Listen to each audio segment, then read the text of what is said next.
ನಿಮ್ಮ ಕಾಯಿಲೆಯನ್ನು ಯಾರಿಗೂ ಹೇಳ್ಬೇಡಿ ಅಂತ ಕೆಲವರು ಹೇಳ್ಬಹುದು.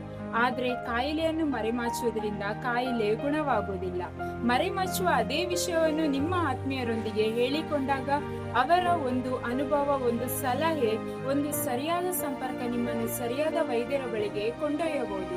ಹಾಗಾಗಿ ನಾನು ಇಂದು ಹೇಳಲು ಬಯಸುವಂತ ಒಂದು ಮುಖ್ಯವಾದ ಮಾತು, ಕಾಯಿಲೆಯನ್ನು ಮರೆಮಾಚಬೇಡಿ, ಹಂಚಿಕೊಳ್ಳಿ, ಸರಿಯಾದ ಮಾಹಿತಿ ಪಡೆದುಕೊಳ್ಳಿ ಮತ್ತು ಪರಿಹಾರದ ದಾರಿಯನ್ನು ಹುಡುಕಿಕೊಳ್ಳಿ. ಡಿಯರ್ ಫ್ರೆಂಡ್ಸ್, ನಮ್ಮ ಜೀವನದಲ್ಲಿ ಆರೋಗ್ಯಕ್ಕಿಂತ ದೊಡ್ಡ ಸಂಪತ್ತು ಯಾವುದೂ ಇಲ್ಲ. ಆದ್ರೆ ನಮ್ಮಲ್ಲಿ ಅನೇಕರು ಗಂಭೀರ ಅಥವಾ ದೀರ್ಘಕಾಲದ ಅನಾರೋಗ್ಯ ಉಂಟಾದಾಗ ಅದನ್ನು ಮರೆಮಾಚುತ್ತಾರೆ. ಅದು ಕ್ಯಾನ್ಸರ್ ಆಗಿರ್ಬೋದು, ಕಿಡ್ನಿ ಸ್ಟೋನ್ಸ್, ಫೈಲ್ಸ್ ಆರ್ ದೀರ್ಘಕಾಲದ ಯಾವುದೇ ಅನಾರೋಗ್ಯ ಸಮಸ್ಯೆ ಆಗಿರ್ಬೋದು. ಅದು ಹೊರಗೆ ಗೊತ್ತಾದ್ರೆ ಏನಾಗುತ್ತೆ ಎನ್ನುವಂತಹ ಒಂಥರ ಮುಜುಗರ ಆರ್ ಅದನ್ನು ಹೇಳಲಿಕ್ಕೆ ಹಿಂಜರಿತಾರೆ. ಆದ್ರೆ ಒಂದು ಕ್ಷಣ ಯೋಚಿಸಿ, ಬೇರೆಯವರು ಏನಂದುಕೊಳ್ಳುತ್ತಾರೆ ಅನ್ನೋದಕ್ಕಿಂತ ನಮ್ಮ ಆರೋಗ್ಯವೇ ಮುಖ್ಯ. ಸೊ ನಾವು ಕಾಯಿಲೆಯನ್ನು ರಹಸ್ಯವಾಗಿಟ್ಟುಕೊಂಡ್ರೆ ಅದು ಗುಣವಾಗುವುದಿಲ್ಲ, ಅಥವಾ ಅದನ್ನು ಮರೆಮಾಚಿದ್ರೆ ಸರಿಯಾದ ಸಮಯಕ್ಕೆ ಸರಿಯಾದ ಚಿಕಿತ್ಸೆಯನ್ನು ಪಡೆದುಕೊಳ್ಳುವ ಅವಕಾಶವನ್ನು ಕೂಡ ಕಳೆದುಕೊಳ್ಳಬಹುದು. ಕೆಲವೊಮ್ಮೆ ನಾವು ಅಂದುಕೊಳ್ಳಬಹುದು, ಇದು ನನ್ನ ಸಮಸ್ಯೆ, ನಾನೇ ನೋಡಿಕೊಳ್ಳುತ್ತೇನೆ ಎಂದು. ಆದರೆ ನಿಜವಾದ ಸ್ನೇಹಿತರು, ಆತ್ಮೀಯರು ಮತ್ತು ಕುಟುಂಬದವರು ನಮ್ಮ ಕಷ್ಟದ ಸಮಯದಲ್ಲಿ ನಮ್ಮ ಜೊತೆಗೆ ನಿಲ್ಲಲು ಸಿದ್ಧರಾಗಿರುತ್ತಾರೆ. ಅಥವಾ ಅವರಿಗೂ ಸಹ ಇಂತಹ ಅನುಭವ ಆಗಿರಬಹುದು.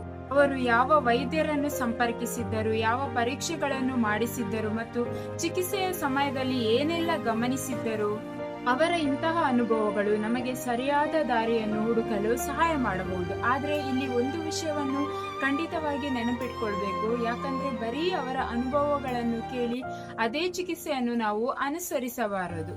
ಯಾಕಂದ್ರೆ ಪ್ರತಿಯೊಬ್ಬರ ದೇಹ ಮತ್ತು ಆರೋಗ್ಯ ಸ್ಥಿತಿ ವಿಭಿನ್ನವಾಗಿರುತ್ತದೆ. ಹಾಗಾಗಿ ನಾವು ಸರಿಯಾದ ವೈದ್ಯರ ಅಥವಾ ತಜ್ಞರ ಸಲಹೆಯೊಂದಿಗೆ ಮುಂದುವರಿಬೇಕು. ಸ್ನೇಹಿತರು ಮತ್ತು ಕುಟುಂಬದವರ ಅನುಭವವನ್ನು ನಮ್ಮ ಮುಂದಿನ ಮಾರ್ಗದರ್ಶನಕ್ಕಾಗಿ ಅಥವಾ ಯಾವ ವೈದ್ಯರನ್ನು ಭೇಟಿಯಾಗಬೇಕು ಇದಕ್ಕಾಗಿ ಮಾತ್ರವೇ ಬಳಸಬೇಕು, ಬದಲಾಗಿ ವೈದ್ಯರ ಚಿಕಿತ್ಸೆಗೆ ಪರ್ಯಾಯವಾಗಿ ಅಲ್ಲ. ಮುಖ್ಯವಾಗಿ ಒಂದು ಮಾತು, ಕಾಯಿಲೆ ಬಂದಿದೆ ಅಂದಾಕ್ಷಣ ಭಯಪಟ್ಟು ಕೈ ಚೆಲ್ಲಬೇಡಿ.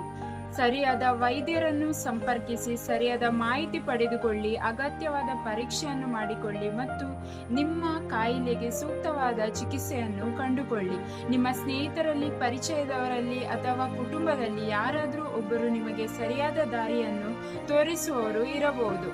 ಅವರ ಅನುಭವದಿಂದ ನೀವು ಸರಿಯಾದ ವೈದ್ಯರನ್ನು ಕಂಡುಕೊಳ್ಳಬಹುದು ಮತ್ತು ತಕ್ಕ ಸಮಯಕ್ಕೆ ಸರಿಯಾದ ಚಿಕಿತ್ಸೆಯನ್ನು ಪಡೆದುಕೊಳ್ಳಬಹುದು ಮತ್ತು ತಪ್ಪಾದ ಚಿಕಿತ್ಸೆ ಅಥವಾ ಅನಗತ್ಯ ಖರ್ಚು ವೆಚ್ಚಗಳಿಂದಲೂ ದೂರ ಇರಬಹುದು. ಹಾಗಾಗಿ ಏನೇ ಸಮಸ್ಯೆ ಇದ್ದರೂ ನಿಮ್ಮ ವಿಶ್ವಾಸದ ವ್ಯಕ್ತಿಯೊಂದಿಗೆ ಹಂಚಿಕೊಳ್ಳಿ. ಸರಿಯಾದ ವೈದ್ಯರನ್ನು ಭೇಟಿ ಮಾಡಿ ಸರಿಯಾದ ಮಾಹಿತಿ ಪಡೆದುಕೊಂಡು ತಕ್ಕ ಸಮಯಕ್ಕೆ ಸರಿಯಾದ ಚಿಕಿತ್ಸೆಯನ್ನು ಪಡೆದುಕೊಳ್ಳಿ. ನೆನಪಿಡಿ, ಆರೋಗ್ಯ ಸಮಸ್ಯೆಯನ್ನು ಹಂಚಿಕೊಳ್ಳುವುದು ಅದು ದೌರ್ಬಲ್ಯವಲ್ಲ, ಅದು ನಿಮ್ಮ ಆರೋಗ್ಯವನ್ನು ಕಾಪಾಡಿಕೊಳ್ಳುವಂತಹ ಜಾಣ್ಮೆ. ಜೀವನ ಅಮೂಲ್ಯ, ನಿಮ್ಮ ಆರೋಗ್ಯ ಅಮೂಲ್ಯ. ಆದ್ದರಿಂದ ನಿಮ್ಮ ಆರೋಗ್ಯವನ್ನು ನಿರ್ಲಕ್ಷಿಸಬೇಡಿ. ಆರೋಗ್ಯವಾಗಿರಿ, ಜಾಗರೂಕರಾಗಿರಿ ಮತ್ತು ಸದಾ ಭರವಸೆಯಿಂದಿರಿ. ಧನ್ಯವಾದಗಳು. ಖುಷಿಯಾಗಿರಿ.